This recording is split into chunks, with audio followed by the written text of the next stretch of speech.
एक विलासपुर नाम के गांव में एक संध्या नाम की लड़की रहा करती थी। संध्या एक अकेली लड़की थी जो सभी को जादू वगैरह दिखा के अपना पेट भरा करती थी। मैं अपने जीवन में अकेले रह रहकर थक गई हूँ। काश कि मुझे अपना कोई जीवन साथी मिलता जिससे मैं शादी करके अपना घर बसा सकती, पर मुझ जैसी लड़की से कौन शादी करेगा।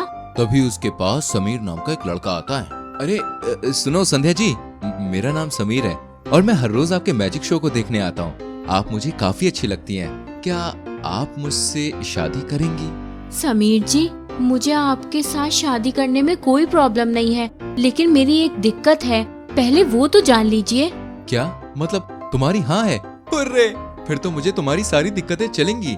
चलो जल्दी से चल के हम शादी कर लेते हैं। अरे अरे, पर मेरी बात तो सुनो। देखो परवर कुछ नहीं, मेरी माँ हमेशा कहती है अच्छे काम में कभी भी देरी करनी ही नहीं चाहिए। चलो अब जल्दी से चल के शादी कर लेते हैं। फिर समीर जल्दी से संध्या से शादी कर लेता है और उसे अपने घर ले जाता है। अरे वाह, मेरा बेटा तो शादी करके आया है। आओ आओ बहू रानी, मैं कब से बहू का इंतजार कर रही थी। घर में आने के बाद संध्या घर में रखे हुए कुछ जंग लगे हुए बर्तन देखती है। अरे ये क्या समीर, तुम्हारे घर में तो कुछ पुराने जमाने के जंग लगे हुए बर्तन हैं। रुको अभी मैं इसे नया बना देती हूँ। फिर वो सभी जंग लगे हुए बर्तनों को फिर से नया बना देती है। अरे वाह संध्या, तुम्हारा बहुत बहुत धन्यवाद। तुमने तो घर में आते ही अपने जादू से प्रॉब्लम्स को हटाना भी शुरू कर दिया। अजी कैसा धन्यवाद, ये मेरा भी तो घर है। मैं अपने घर के लिए इतना तो कर ही सकती हूँ, और आज से मैं आप दोनों को और इस घर को कुछ नहीं होने दूंगी। फिर रात को समीर देर से कमरे में आता है जहाँ संध्या सोई हुई होती है। तभी घड़ी में रात के 12 बज जाते हैं और संध्या अचानक से अपने आप सोते सोते लंबी हो जाती है। ये देखकर समीर एकदम डर जाता है। अरे भागो, ये क्या हो गया संध्या को? ये तो कोई डायन लगती है। मम्मी मम्मी मम्मी मुझे बचाइए, जल्दी आइए। अरे यार ये क्या चीज है? मुझे तो डर लग रहा है। तभी सास वहाँ आती है और संध्या भी उठ जाती है। अरे क्या हुआ मेरे बेटे, क्या सपने में कोई डायन देख ली थी जो इतना घबरा रहा है? मुझे लगा कि शादी होते ही माँ का पल्लू छोड़ देगा, पर ये मुसीबत इतनी आसानी से नहीं जाने वाली। अरे माँ पहले आप मेरी बात तो सुनिए। वो देखो संध्या को, वो अचानक से कितनी लंबी हो गई। मुझे डर लग रहा है, ये आखिर चीज क्या है? तभी सास भी उसे देखकर डर जाती है। अरे निकम्मे, ये किस आफत से शादी करके उसे घर ले आया? हाय रे, इस लड़की को आखिर हुआ क्या है? अरे आप लोग मुझसे इतना डरिए मत, मैं एक इंसान ही हूँ।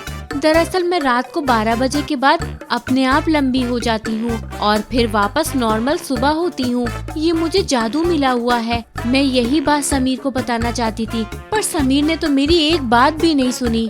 अरे ये क्या मुसीबत हमारे गले फंस गई।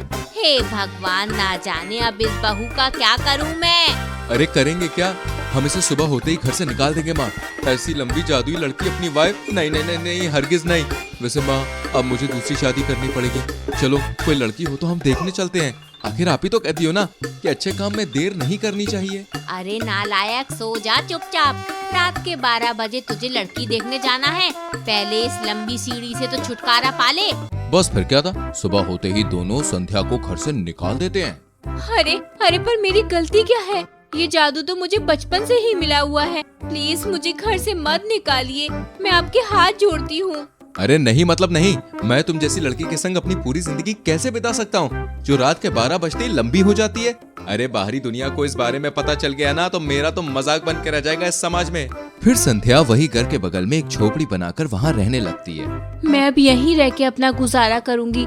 मुझे पक्का यकीन है वो लोग आज नहीं तो कल मुझे अपना ही लेंगे। आखिर मैं उनकी बहू जो हूँ। पर समीर की माँ समीर की शादी रेणुका नाम की लड़की से करवा देती है। अरे बहू रेणुका, कहीं तुम भी तो 12 बजे के बाद लंबी नहीं हो जाओगी ना? क्या माँ जी, आप कैसी बातें कर रही हैं? 12 बजे के बाद लंबा? समीर तुम्हारी माँ ठीक तो है ना? अरे कुछ नहीं, मैं तो बस मजाक कर रही थी। फिर उसी रात को घर में कुछ चोर हथियार लेके घुस जाते हैं। सुनो तुम सब, तुम्हारे पास जो कुछ भी है वो सारी कीमती चीजें हमें दे दो, वरना अच्छा नहीं होगा। तभी रेणुका अपने सामान लेके वहाँ से चोरी चुपके भाग निकलती है। अरे भागो, वरना ये लोग मेरे मायके का सामान भी चोरी कर लेंगे। अरे माँ, ये कैसी लड़की से शादी करवा दी आपने? रेणुका तो अपना सामान लेके भाग गई, अब हमारा क्या होगा माँ? पर तभी वहाँ संध्या आ जाती है। अरे तुम लोग कौन हो? और खबरदार, जो मेरे पति या मेरी माँ जी को कुछ भी किया तो मैं तुम्हें छोड़ूंगी नहीं। तुम्हारे लिए अच्छा यही होगा कि तुम यहाँ से चुपचाप चले जाओ। देख रहे हो विनोद, अब ये हमें धमका रही है। ए सुनो लड़की, चलो जाओ यहाँ से, वरना तुम्हारे लिए अच्छा नहीं होगा। तभी रात के 12 बज जाते हैं और संध्या लंबी हो जाती है। अरे ये लड़की अचानक इतनी लंबी कैसे हो गई? क्या ये कोई जादू वादू करने वाली है? मुझे तो कुछ समझ नहीं आ रहा, क्या हो रहा है? अरे निकम्मो, ये मेरी जादुई लंबी बहू है। आज तो तुम सभी की खैर नहीं। बहू, इन सभी को अच्छे से सबक सिखाना। फिर संध्या अपने लंबेपन के कारण उन दोनों चोरों को आसानी से पकड़ लेती है और सुबह होते ही पुलिस के हवाले कर देते हैं। संध्या, मुझे माफ कर देना, हमने तुम्हें समझने में गलती कर दी। काश कि हम अपनी गलती पहले ही सुधार पाते। प्लीज, मैं तुमसे रिक्वेस्ट करता हूँ, मेरी लाइफ में वापस आ जाओ प्लीज। हाँ बहू, हमने तुझे घर से निकाल दिया और तूने फिर भी हमें मुसीबत आने पर बचाया। तू महान है बहू। क्या आप लोग मेरा परिवार हो। मैं आपको मुसीबत में अकेला छोड़ कैसे सकती हूँ? जो हुआ उसे भुला दीजिए। मैंने आपको कब का माफ कर दिया है। फिर संध्या, समीर और उसकी माँ हंसी खुशी रहने लगते हैं। अच्छी लगी कहानी तो लाइक और शेयर कीजिए, और हाँ, सब्सक्राइब करके बेल आइकन प्रेस करो जिससे कोई भी वीडियो आपसे मिस ना हो। मिलते हैं दोस्तों अगली कहानी में। Bye bye.